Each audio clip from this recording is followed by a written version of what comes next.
Good morning students. 11th class के student के लिए फर्स्ट एक्सपेरिमेंट और उसका एम आपके बोर्ड पर दिख रहा है। इसका एम है टू फाइंड द डायमीटर। आपको डायमीटर निकालना है। कैसे निकालना है? To find the diameter of a given solid body. Solid body का डायमीटर निकालना है। कैसे निकालना है? तो वर्नियर कैलिपर्स एक इंस्ट्रूमेंट है जिसके मदद से निकालना है, बाय यूजिंग वर्नियर कैलिपर्स और स्लाइड कैलिपर्स। ये दोनों एक ही इंस्ट्रूमेंट का नाम है, या तो उसको वर्नियर कैलिपर्स कहिए या स्लाइड कैलिपर्स कहिए। क्यों कहिए ये अभी आपको बात बताऊं। अब इस प्रैक्टिकल को करने के लिए सबसे पहले इसमें एक टर्म आता है लिस्ट काउंट। लिस्ट काउंट क्या है? The minimum measurement taken by an instrument is called list count. ये मिनिमम मेजरमेंट क्या होगा ये हमको जानना पड़ेगा। तो सबसे पहले एक एग्जांपल, ये घड़ी है आपके सामने, देखिए ये घड़ी है, ये भी एक इंस्ट्रूमेंट है। अब ये टाइम मेजर करता है तो इसका मिनिमम मेजरमेंट होगा। ये मिनिमम मेजरमेंट आपको मालूम है कितना करता है? 1 सेकंड करता है, इसलिए इसका लिस्ट काउंट क्या होगा? 1 सेकंड। उसी तरह से ये है वर्नियर कैलिपर्स, जिस इंस्ट्रूमेंट से आपको डायमीटर निकालना है एक सॉलिड बॉडी का। ये आपको सॉलिड बॉडी है सिलिंड्रिकल शेप में, इसका डायमीटर निकालना है। तो इसका लिस्ट काउंट क्या होगा ये अभी आपको हम कॉपी में निकाल के दिखाएंगे। इसका प्रोसेस है, उस प्रोसेस से इसका लिस्ट काउंट मिनिमम मेजरमेंट निकलता है, वो अभी आपको हम दिखाएंगे। ठीक है, अब इसका पहले फंक्शन देख लीजिए कि ये क्या क्या मेजर कर सकता है। ये है जॉज, लोअर जॉज, इसको कहते हैं अपर जॉज। ये है आयरन स्ट्रिप। ये लोअर जॉज जो है इस सिलिंड्रिकल बॉडी या स्फेरिकल बॉडी का एक्सटर्नल डायमीटर मेजर करेगा। और ये क्या करेगा? ये कोई होलो बॉडी है, उस होलो बॉडी का जो है इंटरनल डायमीटर मेजर करेगा। ये अपर जॉज। ये क्या करेगा? ये जो है सो लेंथ मेजर करेगा या डेप्थ मेजर करेगा। ये तीनों का अलग अलग फंक्शन है। ये एक्सटर्नल डायमीटर मेजर करेगा, ये इंटरनल डायमीटर मेजर करेगा और ये जो है डेप्थ मेजर करेगा इस इंस्ट्रूमेंट से। अब इस इंस्ट्रूमेंट में 2 स्केल है, आप देखेंगे 2 स्केल आपको हम दिखा रहे हैं। एक तो इस रॉड पर बना हुआ एक स्केल देखिए, यहां से ये स्केल है, ये 0, ये सिंपल स्केल है जिसका यूज आप और हम हमेशा करते आए हैं, वही स्केल है। ये मेन स्केल इसको कहते हैं। और एक स्केल आप यहां देखेंगे, ये एक होल एक कटा हुआ पोर्शन आप देखिए, ये इलिप्स शेप में, यहां पर एक छोटा सा स्केल बना हुआ है। ये छोटा सा स्केल, इसमें 10 डिवीजन है, इसको कहते हैं वर्नियर स्केल। इसमें पहला जो लाइन इसका खींचा हुआ है ये इसका है 0 और लास्ट में 10th डिवीजन है। इसका मेन स्केल का 0 यहां लिखा हुआ है। अब इसमें ये इंस्ट्रूमेंट अगर हम इसका यूज कर रहे हैं तो ये इंस्ट्रूमेंट सही मेजरमेंट करेगा या नहीं करेगा, इसको हमको पहले देखना पड़ेगा। कहीं इस इंस्ट्रूमेंट में कोई एरर तो नहीं है। अब ये एरर पहले निकालना पड़ेगा। एरर निकालने के लिए दोनों जॉज को हम लोग क्या करते हैं, ये ऐसे करके स्लाइड करा करके दोनों को जॉज को टच करा देते हैं। टच कराने के बाद अब इसमें आप देखिए ये मेन स्केल का 0 आपको यहां दिखेगा अंदर में, और वर्नियर स्केल का फर्स्ट लाइन उसका 0 है। अगर ये दोनों एकदम कोइंसाइड कर जाता है, स्ट्रेट लाइन में कन्वर्ट हो जाता है, तो इंस्ट्रूमेंट में कोई एरर नहीं। और अगर ये वर्नियर का जो 0 है, ये 0, ये अगर मेन स्केल के 0 के राइट साइड चला जाता है तो एरर है, ये लेफ्ट साइड रह जाता है तो एरर है। अब इसमें आपको देखना पड़ेगा कि ये वर्नियर का 0 जो है, अगर ये मेन स्केल के 0 को क्रॉस करके ये आगे निकल जाए, यहां चला जाए, तो ये एरर होगा नेगेटिव। 2 तरह का एरर होता है, एक नेगेटिव और एक पॉजिटिव। ये अगर आगे निकल जाएगा मेन स्केल के 0 से तो ये हो जाएगा नेगेटिव एरर। और अगर ये ऐसे पीछे रह जाता है, देखिए मेन स्केल से पीछे करके हम आपको दिखा रहे हैं, तो ये हो जाएगा पॉजिटिव एरर। अब ये दोनों जॉज को सटाने के बाद ये देखना है, क्योंकि अभी हम हटा के दिखा रहे हैं आपको, अब ये हम सटा दिए। अब देखिए दोनों कोइंसाइड करता है या नहीं करता है। मेन स्केल का 0 और वर्नियर स्केल का 0, मेन स्केल का 0, वर्नियर स्केल का 0 ये लाइन है, अब मेन स्केल का 0 यहां पर है। अगर ये दोनों कोइंसाइड कर रहा है तो इसमें कोई एरर नहीं है। अभी इस इंस्ट्रूमेंट में कोई एरर नहीं। तो दो तरह का एरर आपको बताया गया, एक नेगेटिव एरर और एक पॉजिटिव एरर। अब देखिए एरर नेगेटिव है या पॉजिटिव, ये आप देख के इससे पता कर सकते हैं, लेकिन एरर है कितना ये आपको निकालना पड़ेगा। अब उसको निकालने के लिए एक एग्जांपल दे रहे हैं, क्योंकि इस इंस्ट्रूमेंट में एरर है नहीं, ये नया इंस्ट्रूमेंट है, इसमें एरर आपको नहीं है। लेकिन एरर अगर रहता, अगर पुराना इंस्ट्रूमेंट रहता, ज्यादा यूज किया हुआ इंस्ट्रूमेंट रहता, तो उसमें एरर आता। तो अगर एरर आता तो उसको हम करेक्ट कैसे करते, उसको रीड कैसे करते। अब एक हम इसको स्लाइड करा करके ये पॉजिटिव एरर आपको दिखा रहे हैं। ये वर्नियर का 0 मेन स्केल के 0 के राइट साइड है, राइट साइड में है, इसलिए ये है पॉजिटिव एरर। अगर लेफ्ट साइड हो जाएगा तो ये हो जाएगा नेगेटिव एरर। तो ये अब इसमें एरर कितना है ये निकालना है।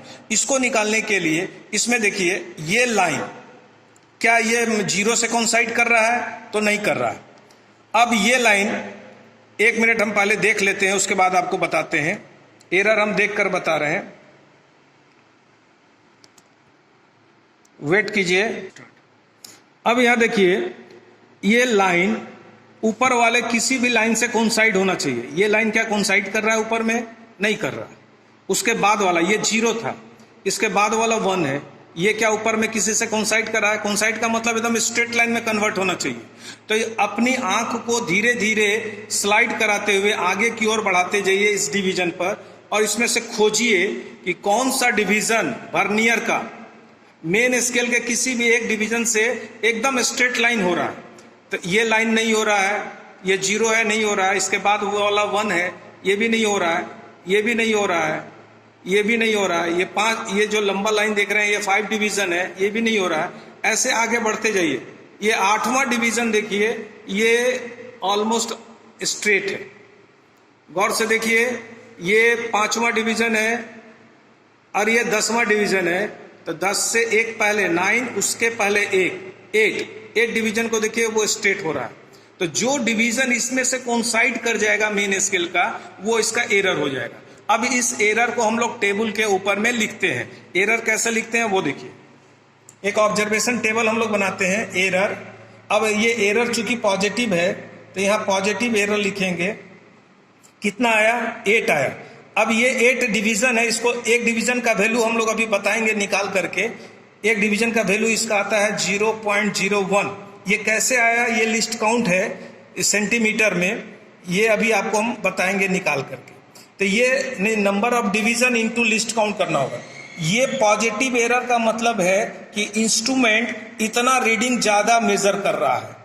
तब इसका करेक्शन करने के लिए क्या करना पड़ेगा? इतना रीडिंग हमको इसमें से माइनस करना होगा। जो भी डायमीटर निकालेंगे उसमें से ये रीडिंग को हमको माइनस कर देना होगा। अगर नेगेटिव एरर रहता तो इसका मतलब है कि उतना रीडिंग वो इंस्ट्रूमेंट मेजर कर ही नहीं रहा है। तो उतना रीडिंग क्या करते हैं हम लोग? प्लस करते। तो यानी इसमें है कि अगर एरर पॉजिटिव है तो करेक्शन उसका नेगेटिव होगा, अगर नेगेटिव एरर है तो करेक्शन उसका पॉजिटिव होगा। वो हम लोग बाद में करेंगे। अब आइए इसका लिस्ट काउंट कैसे निकालते हैं वो देखिए। इस कॉपी में देखिए, वर्नियर में, ये वर्नियर देखिए, वर्नियर में टोटल डिवीजन यहां से यहां तक ये 10 डिवीजन है। 10 डिवीजन, इसका जो 10वां डिवीजन है ये मेन स्केल के देखिए 9 डिवीजन से कोइंसाइड कर रहा है। फोकस कर दीजिए। मेन स्केल के 9 से कोइंसाइड कर रहा है। अब यहां देखिए कॉपी में देखिए, 10 vernier scale division is equal to 9 main scale division. Therefore 1 vernier scale division is equal to 9/10 main scale division होगा। अब लिस्ट काउंट निकालने का जो फॉर्मूला है, 1 main scale division, main scale एक सिंपल स्केल है, सिंपल स्केल है, इसका एक डिवीजन का वैल्यू 1 मिलीमीटर होता है, 1 मिलीमीटर। तो ये मेन स्केल का एक डिवीजन में से वर्नियर स्केल के एक डिवीजन को घटा दीजिए। तो मेन स्केल का एक डिवीजन 1 मिलीमीटर है। अब वर्नियर स्केल का एक डिवीजन ये 9/10 आया है। इसको दोनों को जब माइनस करेंगे तो 1/10 मिलीमीटर होगा, क्योंकि ये मेन स्केल मिलीमीटर में है। अब इसको डिवाइड करेंगे तो 0.1 मिलीमीटर। ये 0.1 मिलीमीटर मिनिमम मेजरमेंट है। अब यहां देखिए कॉपी में 1 मिलीमीटर इतना बड़ा अप्रोक्स होता है। अब इसको 10 इक्वल पार्ट्स में डिवाइड कीजिए, उसका जो एक पार्ट होगा ये इंस्ट्रूमेंट मेजर कर लेगा। इसका मतलब ये हुआ 1 मिलीमीटर का 10वां हिस्सा ये मेजर कर सकता है। तो ये इसका लिस्ट काउंट है मिलीमीटर में। इसको सेंटीमीटर में कन्वर्ट कर दिए तो 0.01 सेंटीमीटर। यही सेंटीमीटर यहां एरर में देखिए हम मल्टीप्लाई किए, ठीक है, यही लिस्ट काउंट है। ये सेंटीमीटर में 0.01 सेंटीमीटर और मिलीमीटर में अगर आप लेंगे तो 0.1 मिलीमीटर होगा। अब इसका हम लोग रीडिंग निकालते हैं। अब देखिए इस इंस्ट्रूमेंट का ये सॉलिड बॉडी है, सिलिंड्रिकल शेप है, इसका डायमीटर निकालना है। इसका डायमीटर निकालने के लिए ये वर्नियर कैलिपर्स के जॉज में, लोअर जॉज में ऐसे इसको दाब दिए। यहाँ एक रोलर लगा हुआ है, इसको आप प्रेस करके लेफ्ट साइड में आप रखेंगे ऐसे करके, ताकि ये इसको पकड़ा हुआ रहे। अब इसका हमको रीडिंग लेना है। तो रीडिंग लेने के लिए यहाँ टेबल में देखिए, टेबल में है मेन स्केल का रीडिंग आपको लेना है और दूसरा वर्नियर कोइंसाइडिंग डिवीजन लेना है। ये वर्नियर कोइंसाइडिंग डिवीजन जो भी आएगा उसको लिस्ट काउंट से मल्टीप्लाई करना पड़ेगा। अब ये रीडिंग और ये रीडिंग को ऐड कर दीजिएगा तो डायमीटर निकलेगा। अब यहाँ देखिए इसका मेन स्केल लेने के लिए हम लोग क्या करते हैं, मेन स्केल रीडिंग लिया कैसे जाता है। यहाँ देखिए ये है आपको वर्नियर का 0, ये वर्नियर का 0 है। ये वर्नियर का 0 वो अंदर वाला मेन स्केल है। वर्नियर का 0 मेन स्केल के जिस डिवीजन से कोइंसाइड करेगा तो मेन स्केल का वो डिवीजन मेन स्केल कहलाएगा। अब आप गौर से देखिए इसको कि इसका वर्नियर का 0 जो है मेन स्केल का 0.9 यानी 9 डिवीजन से कोइंसाइड कर रहा है। 1 सेंटीमीटर जहां लिखा हुआ है उससे 1 डिवीजन पहले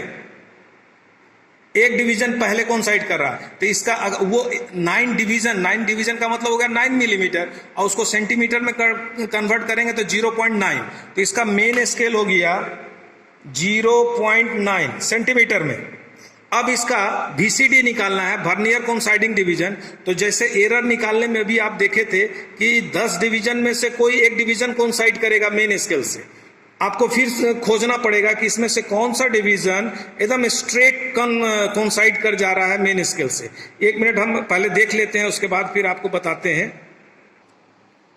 अब यहां देखिए वर्नियर का तीसरा डिवीजन, ये पहला है 0, उसके बाद है 1, उसके बाद है 2, उसके बाद है 3। ये 3 वाला जो लाइन है मेन स्केल के एक लाइन से एकदम स्ट्रेट कोइंसाइड कर दिया। आप इसको गौर से देखिए तो जो कोइंसाइड करेगा 10 में से कोई एक कोइंसाइड करेगा ही करेगा। ये नहीं करता तो इसके बाद वाला करता, वो नहीं करता उसके बाद वाला करता, कोई ना कोई एक कोइंसाइड करता। अब ऐसा भी हो सकता है कि 2 कोइंसाइड करता हुआ नजर आएगा, उसमें से आपको चूज करना पड़ेगा कि दोनों में सबसे ज्यादा कौन कोइंसाइड कर रहा है। जो सबसे ज्यादा कोइंसाइड करेगा वही डिवीजन को लेना है। तो अभी 3 डिवीजन दिख रहा है, तो 3 डिवीजन का रीडिंग हम लोग यहाँ कॉपी में लिखेंगे। यहाँ 3 हो गया। अब इसको लिस्ट काउंट से मल्टीप्लाई कर देना है। तो लिस्ट काउंट इसका कितना है 0.01। अब ये और ये दोनों को ऐड कर देना है तो डायमीटर निकल जाएगा। तो ये होगा 0.93। चूंकि इंस्ट्रूमेंट में एरर नहीं है इसलिए यही इसका मेन करेक्ट रीडिंग होगा। अगर एरर रहता तब यहाँ एक कॉलम और बनता ऐसे करके, और यहां लिखा था करेक्टेड रीडिंग। अब एरर अगर पॉजिटिव है तो उतना जो एरर है वो इसमें से पॉजिटिव रहता तो माइनस हो जाता, माइनस होके यहाँ लिखा था। अगर नेगेटिव रहता तो उतना इसमें प्लस हो जाता और फिर यहाँ लिखा था, तब ये करेक्टेड रीडिंग होता। चूंकि इंस्ट्रूमेंट में इसमें जो है सो कोई एरर नहीं है इसलिए यही रीडिंग जाएगा। इस तरह से आप 4-5 रीडिंग अलग अलग इसका प्लेस चेंज करके, ये जो सिलिंड्रिकल बॉडी है अलग अलग जगह पर पकड़ करके ऐसे इसको हॉरिजेंटल ऐसे भी पकड़ सकते हैं, आगे आगे बढ़ा करके ऐसे ऐसे अलग अलग जगह पर इधर से घुमा करके पकड़ सकते हैं, ऐसे घुमा के पकड़ सकते हैं, ऐसे कर सकते हैं। एक बार हॉरिजेंटल, एक बार वर्टिकल, ऐसे ऐसे अलग अलग जगह पर पकड़ करके आप बहुत सारा रीडिंग इसका निकाल सकते हैं। एक रीडिंग आपको बताया है, इसी तरह से और भी रीडिंग निकलेगा। इसी तरह से और भी रीडिंग निकाला गया, एक रीडिंग आपको निकाल के दिखाया गया, कैसे निकालना है वो आपको बताया गया। इसी तरह से और 7 रीडिंग निकाला गया। अब ये सातों रीडिंग का यहाँ एवरेज निकाल दिया गया है। 8 को ऐड करके 8 से डिवाइड कर दिया गया। नंबर ऑफ ऑब्जर्वेशन 8 है और रीडिंग 8 है, ये दोनों को ऐड करके 8 से डिवाइड करेंगे तो ये आ रहा है आपका 0.92875। यानी इस सिलिंड्रिकल बॉडी का डायमीटर जो है एक्यूरेट 0.92875 सेंटीमीटर है। ये आपका एक्सपेरिमेंट नंबर 1 है। उम्मीद है कि आपको ये एक्सपेरिमेंट समझ में आया होगा और अगले क्लास में फिर एक नया एक्सपेरिमेंट के साथ आपके सामने आएंगे। धन्यवाद।